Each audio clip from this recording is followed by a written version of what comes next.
Till recently, Canada's oil industry didn't have too much to worry about when it came to Mexico. They weren't a serious competitor of ours. Despite our free trade relationship, Mexico's oil industry has been bogged down under a 75-year state monopoly. That's about to change. The Mexican government is about to announce major oil reforms, now allowing private ownership, profit sharing. Some experts are warning that Mexico may even beat Canada to new U.S. markets. Let's find out more about the risks and opportunities.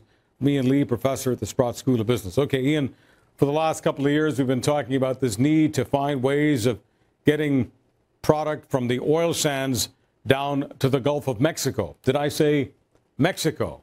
Yes. How difficult would it be for Mexico to get product to the Gulf of Mexico if only they could reform and rehab their industry, which has had so much inertia in it because of state ownership? Right. I mean, you're exactly right.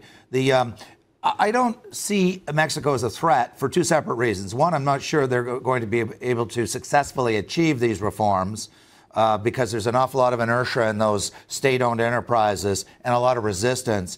And then secondly, even if we assume that they are completely successful at restructuring and reforming the oil industry in Mexico, yes, they can get it to the Gulf of Mexico much more easily. But that suggests that the only customer for oil is the United States. There were two interesting stories that came out just in the last 3 or 4 days, late last week. One was that the United States exports of oil are at the highest level they've been in many, many years under that environmental president, Barack Obama. Oil and coal is surging. Of course, coal is shipped not through the west coast of the United States. They sneak it up in the middle of the night, to use my phrase, to Vancouver, and then they ship it out to China from Vancouver. But the larger point is that the demand for oil, while it may be diminishing in the United States for imported oil, the demand for oil elsewhere is increasing. And the second story was that China, according to news reports from the Energy Information Organization in the U.S. government, China may surpass the United States this year as the largest importer of oil in the world. So the point being, yes, the American market appears to be shrinking because they're becoming more self-sufficient. But even so, especially if we build the Energy East pipeline to the East Coast, we're going to be able to ship it to India, to China, and many other countries around the world. Well, I was looking at the Mexican story, and while I agree with you that if there's been inertia for decades, it's not going to be coming out anytime soon. But as what's happening in the States is as you say, there's less demand down there, and so much American product is now being shipped elsewhere. I think it does put more pressure on the various Canadian governments to make sure that we do get that pipeline from Alberta to the East Coast. I agree completely. In fact, this pipeline, which was really the Energy East, or the pipeline to the East Coast, which was a response, a defensive strategic response to the President of the United States, Mr. dithering on the Keystone, but it's now increasingly seen as a really clever strategic move. In other words, it will bypass, there could be a glut could emerge in the Gulf of Mexico, and we will bypass that by getting it out to the East Coast so they can put it on tankers and send anywhere in the world. And I just want to remind your listeners that shipping oil by sea, by ocean, is still by far and away the cheapest way of shipping oil in the world. From Fredericton, New Brunswick to India, it's about $4 a barrel. So it is really cheap, and if we can get it out to tidewater, to saltwater, we can ship it to any country that needs it in the Asia Pacific or elsewhere. All right, explain to folks why it's a good idea to ship oil to Asia via the Atlantic. Some people get confused by their geography. So help me out with this. Why with the Atlantic as opposed to the Pacific if we want to take the stuff to Asia? Right. There's no doubt about what you're saying. I mean, anybody can look at a map and see that Alberta is an awful lot closer to the Pacific Ocean than it is to the Atlantic Ocean and to Asia.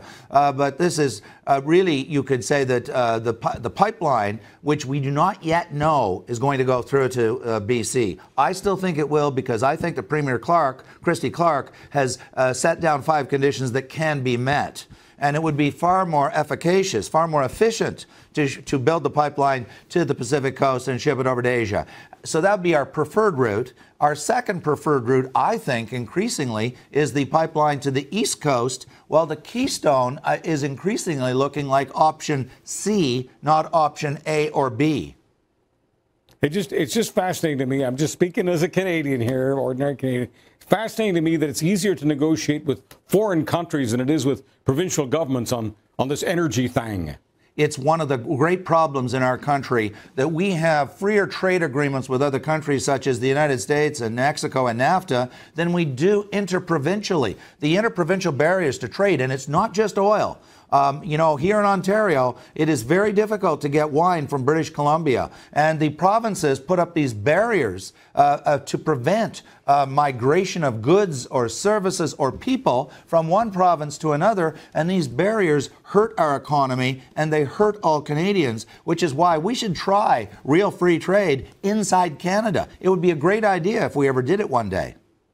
By the way, if we have free trade with the Americans, and pardon me if I'm overstepping personal boundaries here, but if we have free trade with the Americans, why is it so difficult to get wine from that wonderful Finger Lakes region just south of the Canadian-American line to places like Ottawa, where the Lee family resides?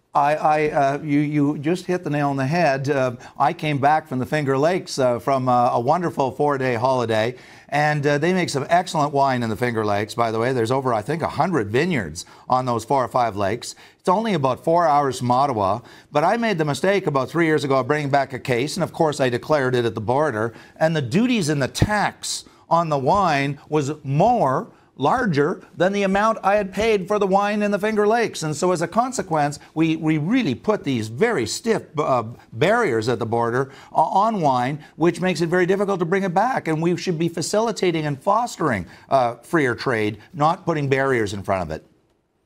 Now, I could be wrong about this, I'm just guessing, but are these barriers there because provincial governments lobby the federal government and provincial governments make so much money off booze and cigarettes that is why Canada Customs is so stern with us about those two products? It's my understanding that there are both federal and provincial duties on alcohol when you bring it in, and on cigarettes for that matter. And yes, you are right. It is a huge money, a source of revenue for both federal and provincial governments. And of course, they can justify it on the basis that, you know, the so-called sin taxes, you know, because we're doing something inappropriate or and so they exploit us because we're drinking wine, for goodness sake. And so they use that to pile on these horrendous taxes. And by the way, the taxes are much lower in the United States on a bottle of wine than they are in Canada. The identical bottle in Canada at the LCBO is, let's say, $20. That same bottle in New York State is about $12. Yeah, this is tax protectionism. I mean, let's face it, governments in Canada make so much money off this stuff. They don't want us to buy it elsewhere. And if we do, they penalize us by imposing great big taxes. Exactly. A barrel full. Thank you so much for the conversation. I'm glad you had great 4 days in Finger Lakes. My Appreciate pleasure. it very much. Thanks, Charles. Finger Lakes in upstate New York. It's a beautiful spot.